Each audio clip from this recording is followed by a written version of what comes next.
ओम शांति। आज 3 मार्च 2022 के बाबा के अनमोल मधुर महावाक्य है। मीठे बच्चे, बाबा आए हैं तुम्हें सच्चा सच्चा वैष्णव बनाने। तुम अभी ट्रांसफर हो, काले से गोरा बन रहे हो। प्रश्न है आज की मुरली से, सर्व की कामनाएं पूर्ण करने वाले आप बच्चों का टाइटल क्या है? तुम्हें कौन सी कामना पूर्ण करनी है? उत्तर है, तुम सर्व की मनोकामनाएं पूर्ण करने वाले जगत अम्बा के बच्चे कामधेनु हो। सभी की कामना है कि हमें मुक्ति, जीवन मुक्ति मिले।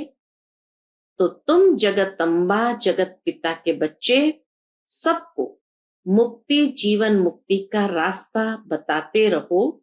यही तुम्हारा धंधा है। आज के मुरली से पहले गीत बजा है, अम्बे तू है जगदम्बे। ओम शांति। यह है मम्मा के लिए भक्तों की महिमा।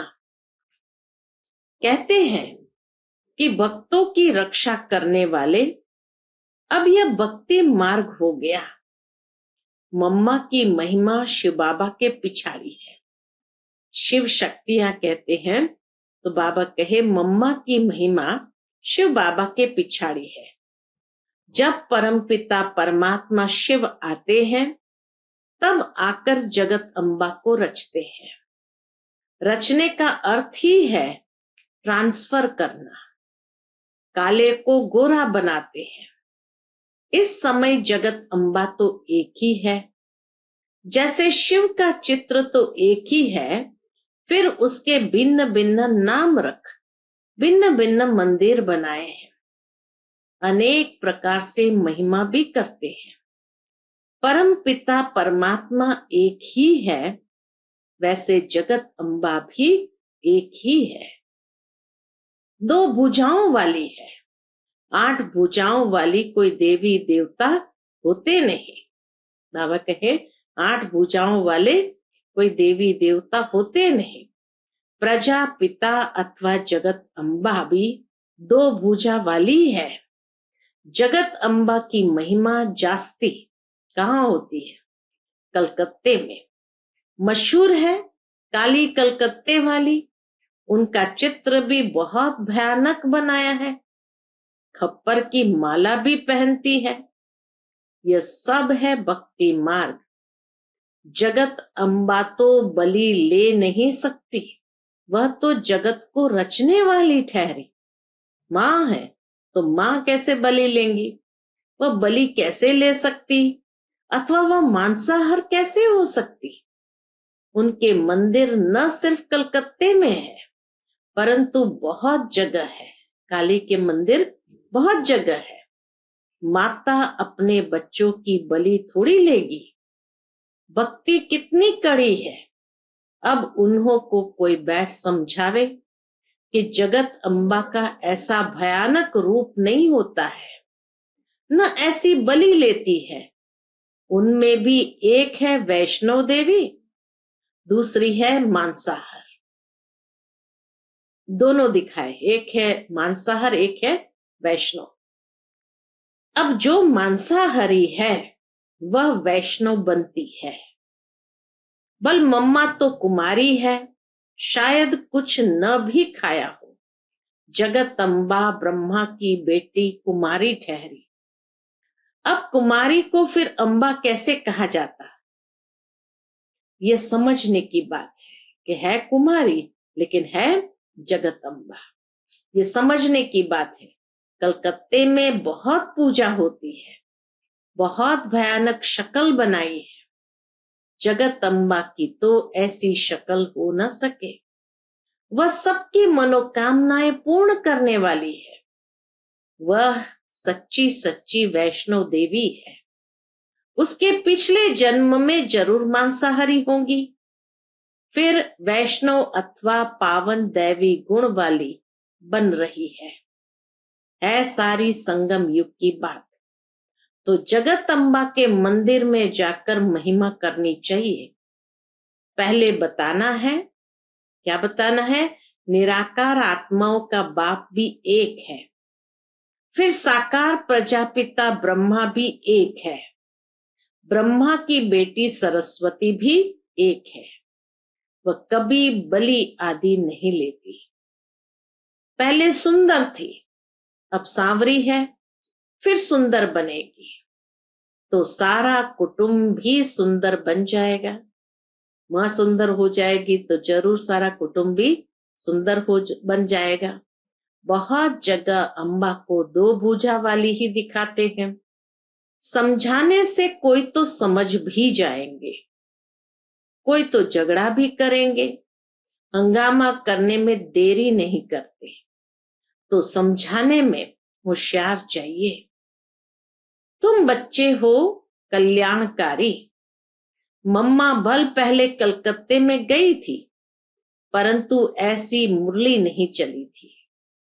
जगदम्बा है एक, तुम अनेक अनेक बच्चियां हो, नाम तो एक का होगा ना। एक के ही अनेक मंदिर बनाए हैं। अब कलकत्ते में भक्तों को इस पूजा से छुड़ाए कैसे? उन्हों को भी पूज्य तो बनाना है ना, तो वहां जाकर कोई समझावे। इस समय वह जगदम्बा सबकी मनोकामनाएं पूर्ण करने वाली बैठी है। वह है कामधेनु। किस रीति वह कामनाएं पूरी करती है? किस रीति वह कामनाएं पूरी करती है, ये कोई नहीं जानते। ऐसे नहीं कि बलि लेने के बाद ही वो कामनाएं पूरी करती है, नहीं। तुम हो कामधेनु जगदम्बा की बच्चियां। सिर्फ गौ माता नहीं, पुरुष भी है, वह भी बहुतों की कामनाएं पूर्ण करते हैं। तुम्हारा धंधा ही है सबकी मनोकामनाएं पूर्ण करना। कहाँ भाई भी सेंटर चलाते हैं। उन्हों की बुद्धि में आता है कि हम भी सभी की मनोकामनाएं पूर्ण करें, अर्थात मनोकामनाएं क्या है? मुक्ति, जीवन मुक्ति का रास्ता बतावे, स्वर्ग का वर्षा दे। जिन्होंने कल्प पहले लिया है वही लेंगे। हाँ, वहां सब प्रकार के सुख मिलते हैं। जगत पिता जगदम्बा, इन दोनों का रचयिता है शिव बाबा। इन द्वारा कितनी मनोकामनाएं पूर्ण होती है। कलकत्ते में बहुत पूजा होती है। कोई किसका मानने वाला होगा। कोई वैष्णो देवी को भी मानने वाले होंगे। वह तुम्हारी बातों से झट राजी हो जाएंगे। बाबा कहे जब तुम ऐसी बातें सुनाएंगे तो वह झट राजी हो जाएंगे। बोलो, तुमको राज्य भाग्य मिला हुआ था इस जगदम्बा से। जगदम्बा को फिर कहां से मिला? जगत पिता से। उनको कहां से मिला? शिव बाबा से, जो सारी सृष्टि का रचयिता है। तुम अच्छी रीति समझा सकते हो। जगत अम्बा को सब मानते हैं। जरूर जगत अम्बा और जगत पिता को भी वर्षा शिव बाबा से मिलता है, फिर उनके द्वारा बच्चों को मिलता है। जगत अम्बा एक है, दो भुजाओं वाली है, बहुत भुजाएं नहीं है। सरस्वती ब्रह्मा की बेटी है, ज्ञान ज्ञानेश्वरी, परंतु उनका रूप तो भयानक दिखा दिया है। तो उस पर समझाना पड़ता है कि जगत अम्बा का ऐसे भयानक रूप नहीं है। काली जैसा भयानक रूप नहीं है। सतो प्रधान मनुष्य से फिर तमो प्रधान बनते हैं। तमो प्रधान मनुष्य फिर सतो प्रधान मनुष्य को पूजते हैं। जगत अम्बा मनुष्य ठहरी क्योंकि जगत तो यहाँ है। मूल वतन सूक्ष्म वतन को जगत नहीं कहेंगे, इसीलिए जगत अम्बा यही है।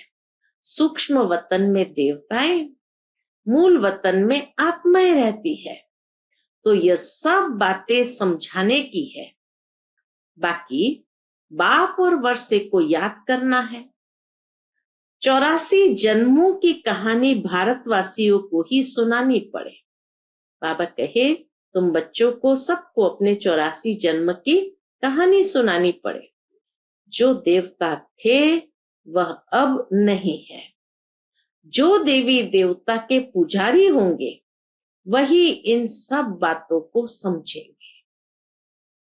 वह फिर उच्च पद प्राप्त करने के लिए मेहनत भी करेंगे। कई बच्चे समझते हैं हम तो बाबा के बच्चे बन गए, जरूर ऊंच पद पाएंगे। परंतु विचार करो। क्या विचार करो? पहले तो जरूर अच्छा पढ़ेंगे, तब तो अच्छा पद पाएंगे। पढ़ेंगे नहीं और विक्रम करते रहेंगे तो एक तो सजा खानी पड़ेगी, दूसरा फिर जाकर नौकर चाकर दास दासियां बनेंगे, क्योंकि विकर्म का बोझा बहुत है। जन्म जन्मांतर दासी बने, पिछाड़ी में पद पाया तो क्या हुआ? इससे तो प्रजा को बहुत धन मिलता है। वह किसके दास दासियां नहीं बनते। यह सब समझने की बातें हैं। बाकी मूल बात बाप समझा रहे थे। क्या समझा रहे थे? तो वैष्णो देवी ही लक्ष्मी बनती है। काली कलकत्ते वाली से वैष्णो देवी बनेगी, शुद्धिकरण करेगी, और वैष्णो देवी बनने से फिर लक्ष्मी बनती है। लक्ष्मी का मंदिर बड़ा या वैष्णो देवी का मंदिर बड़ा? महिमा किसकी बड़ी है? पूछते बाबा सवाल। वह है ज्ञान ज्ञानेश्वरी। लक्ष्मी को ज्ञान ज्ञानेश्वरी नहीं कहेंगे, इसलिए महिमा जगदम्बा की है। बड़ा मेला भी उनका लगता है। जगदम्बा का मेला बहुत बड़ा लगता है। लक्ष्मी को दीप माला पर बुलाते हैं। यह है आत्माओं का परमात्मा के साथ मेला। इन बातों को कोई मनुष्य नहीं समझते। समझाने वाला बड़ा होशियार चाहिए। हम बाबा कहे समझाने वाला बड़ा होशियार चाहिए, जो युक्ति से प्यार से काम चलावे। जो कोई भी समझ जाए तो बरोबर ये ठीक समझाते हैं। श्री लक्ष्मी कितनी सुंदर थी। लक्ष्मी नारायण की जो इतनी पूजा है वह भी पक्के वैष्णव है। लक्ष्मी नारायण को पूजने वाले भी तो जरूर पक्के वैष्णव है। जगत अम्बा भी वैष्णव है। बाप ने उन्हें राजयोग सिखलाकर मनुष्य से देवता बनाया है। तुम्हारी पूजा अभी नहीं हो सकती है। क्यों? क्योंकि शरीर तो पवित्र नहीं है।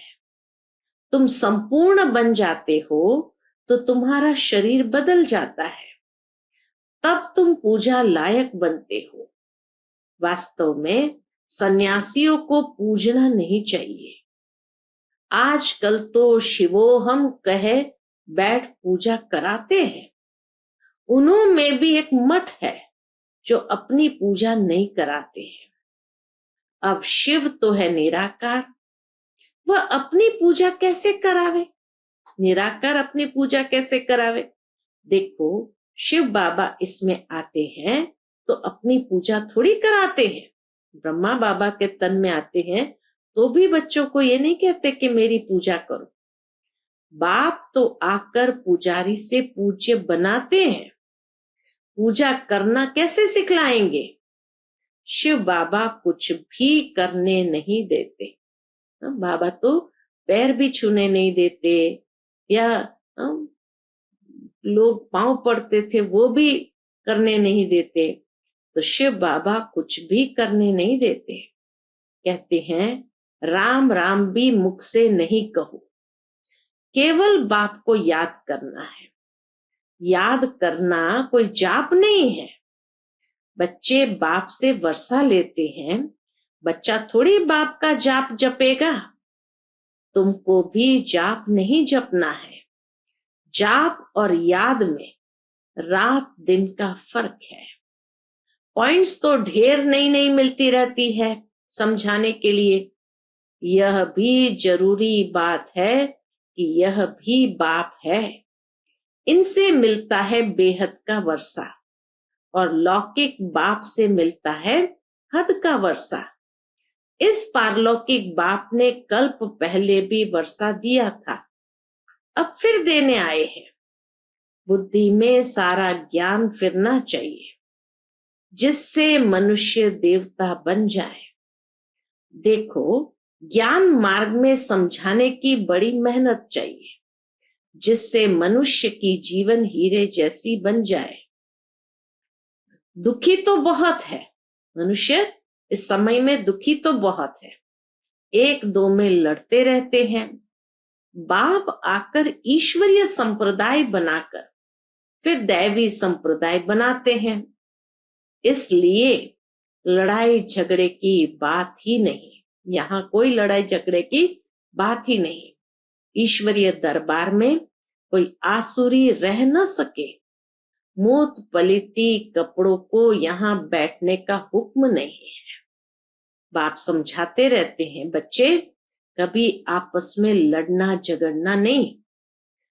सतगुरु का निंदक ठौर न पाए, यानी सतयुग में ऊंच पद नहीं पाए।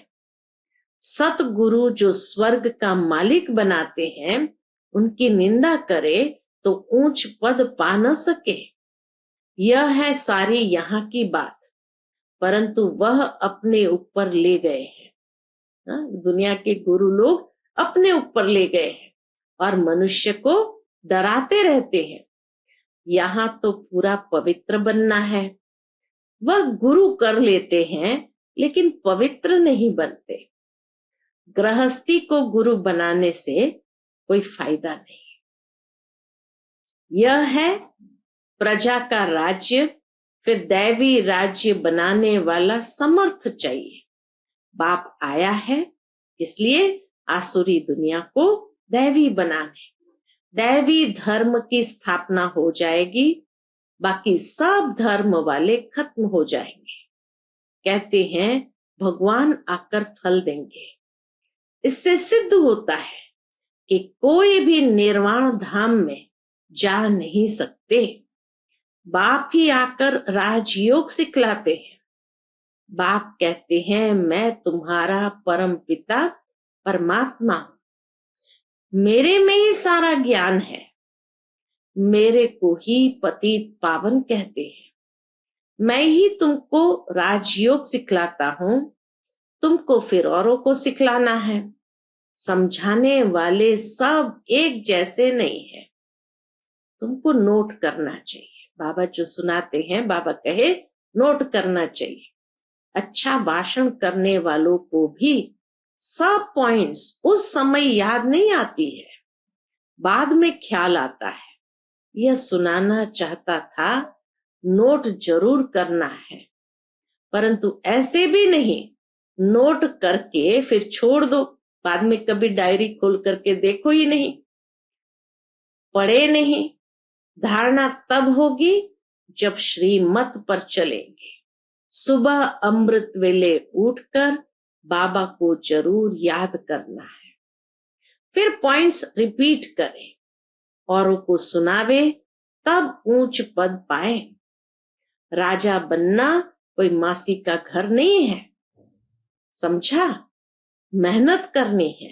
बाबा कहे राजा बनना कोई मासी का घर नहीं है, समझा? मेहनत करनी है।